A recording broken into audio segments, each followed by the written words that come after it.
I've been sleeping. I've been turning away from a truth I wanted not to face. La saison 2 d'Andor approche à grands pas et des événements majeurs de Star Wars pourraient être représentés ou discutés dans la série. Bien le bonsoir, mesdames et messieurs. Nous sommes l'animation de la soirée.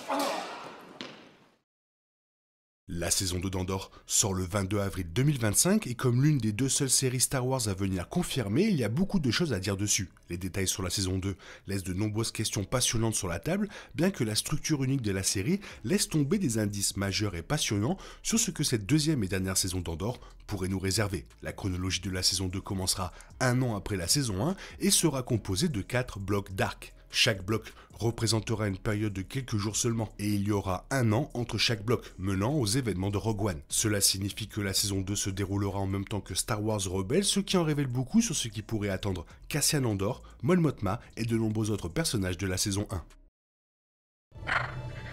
There's something else, Hera. The transmission Ezra was able to beam out has attracted attention. Rebels a révélé qu'Ahsoka Tano était vivante et relativement bien après avoir été l'une des rares survivantes Jedi de l'Ordre 66. Elle opérait sous le nom de code Fulcrum, un nom qui avait en fait été utilisé par Anakin Skywalker à l'époque de la guerre des clones. C'est à ce titre, en tant qu'espionne rebelle, qu'Ahsoka s'est finalement associée à d'autres Jedi de l'ère impériale, Kanan Jarrus et Ezra Bridger. Il est possible, mais quelque peu improbable, qu'Ahsoka fasse une apparition dans la saison 2. Oui, elle était active à l'époque, mais sa présence semblerait un peu déplacée dans la série, comme Rogue One. La saison 1 a mis un point d'honneur à se concentrer sur des histoires au-delà des Jedi et des Sith, même si l'Empire reste une présence dominatrice. Même pour les téléspectateurs qui sont de grands fans d'Ahsoka, il serait un peu décevant que l'histoire se concentre sur elle.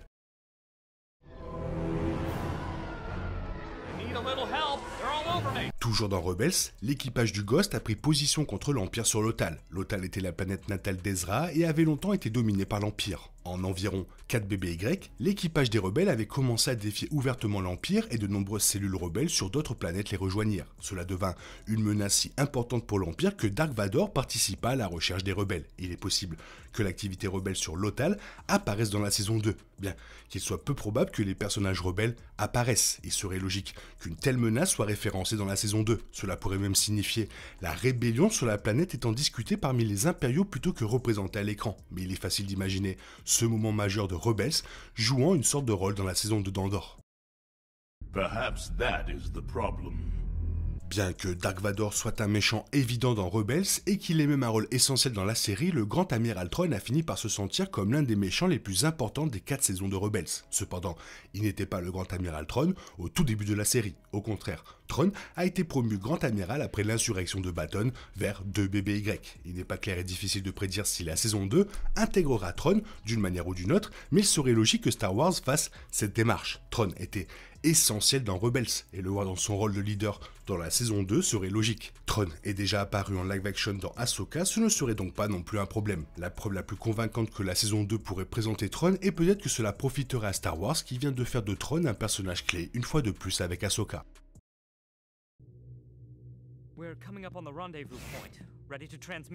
Dans Rebels, Mon Mothma a quitté Coruscant avec des années de travail au sein du Sénat impérial aux côtés de Bail Organa en tant que combattante rebelle secrète. Coïncidant avec sa sortie, l'incroyable discours qu'elle a prononcé en 2 BBY, la déclaration de l'Alliance rebelle. Ce discours était essentiellement le cri de ralliement de la rébellion et, comme le discours de la saison 1, il a radicalisé beaucoup de ceux qui l'ont entendu. Ce serait carrément choquant si la saison 2 n'incluait pas ce discours sous une forme ou une autre. Mon Mothma était déjà un personnage principal de la saison 1 et c'est un moment charnière dans son histoire plus large de Star Wars. Ce serait également génial d'entendre à nouveau ce discours et de le voir en live action. Donc, espérons-le, c'est un moment qui sera reproduit dans la saison 2. Une complication est que Mon Mothma a prononcé le discours à bord du Ghost, aux côtés des personnages Rebels. Peut-être que ce sera quelque chose que Cassian entendra simplement. What is it they've sent us? Hope.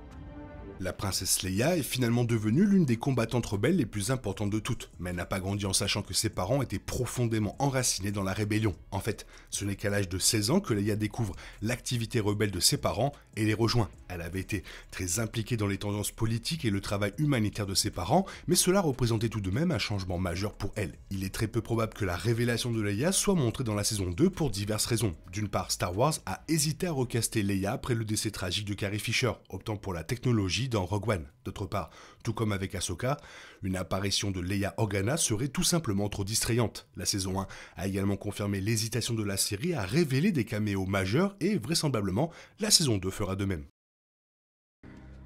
Garrison at Aldhani.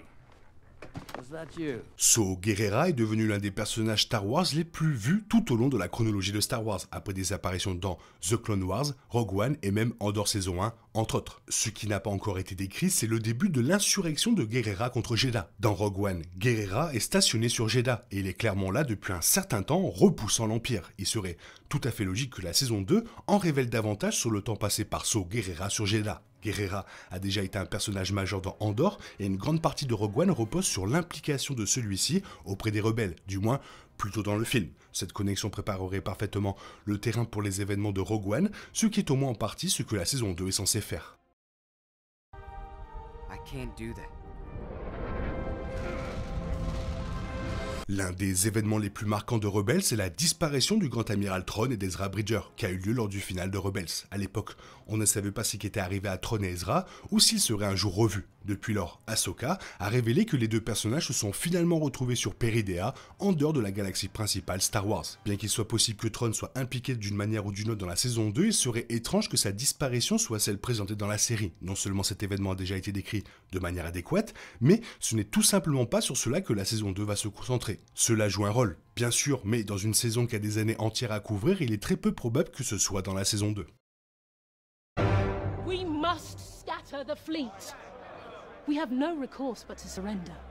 Dirigé par Mon Mothma, le haut commandement de l'Alliance était le conseil de direction œuvrant pour mettre fin à l'Empire et restaurer la République. À l'origine, le haut commandement de l'Alliance était basé sur Dantooine. Cependant, avant la désormais emblématique bataille de Yavin, le haut commandement de l'Alliance a été transféré dans un nouveau quartier général sur Yavin 4. Comme de nombreux événements impliquant Mon Mothma, comme son discours, il semble probable que la saison 2 fera référence ou décrira directement ce mouvement. D'autant plus que la saison 2 mènera jusqu'aux événements de Rogue One qui à leur tour mèneront directement à un nouvel espoir. Il s'agit d'un événement crucial qui devrait être décrit. Cela pourrait également en dire beaucoup plus sur cette décision car les circonstances entourant la décision n'ont pas encore été entièrement définies dans Star Wars.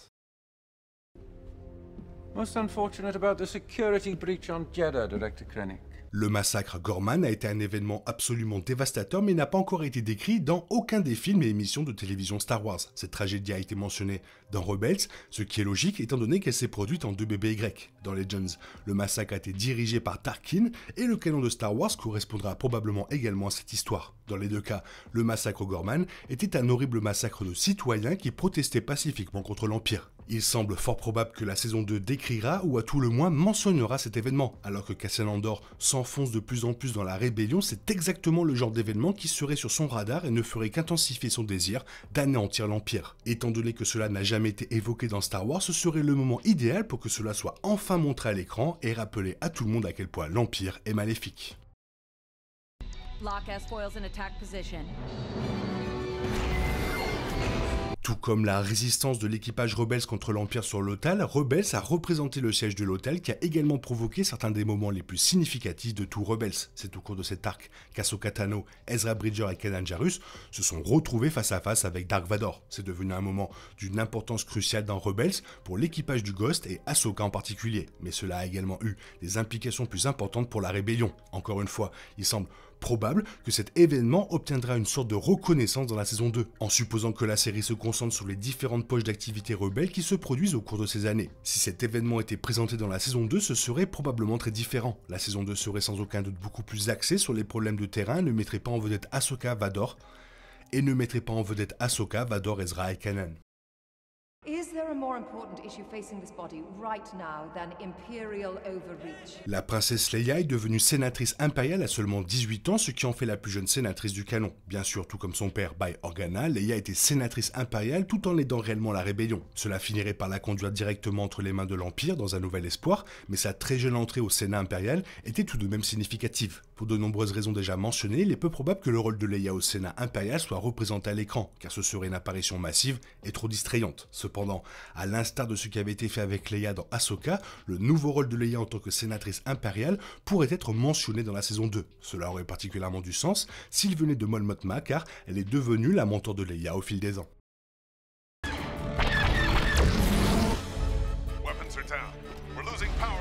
Dans Rebels, Sabine Wren entretenait une relation incroyablement compliquée avec sa famille, en grande partie liée à son implication antérieure dans l'Empire et aux divisions qui tourmentent depuis longtemps Mandalore. Cependant, lorsque Sabine est revenue sur Mandalore et s'est réconciliée avec sa mère, le vent a changé. Cela a finalement conduit Bo-Katan Kryze à prendre le contrôle du sabre laser noir mandalorien et à unir les clans mandaloriens pour lutter contre l'Empire dans la résistance mandalorienne. Il serait intéressant de voir dans quelle mesure cela est inclus dans la saison 2. Les Mandaloriens n'ont pas été au premier plan avec Andor et sont déjà au centre de nouvelles séries à l'ère de la Nouvelle République. Même ainsi, c'est un moment clé de cette époque et il serait logique que la saison 2 d'Andor l'aborde d'une manière ou d'une autre.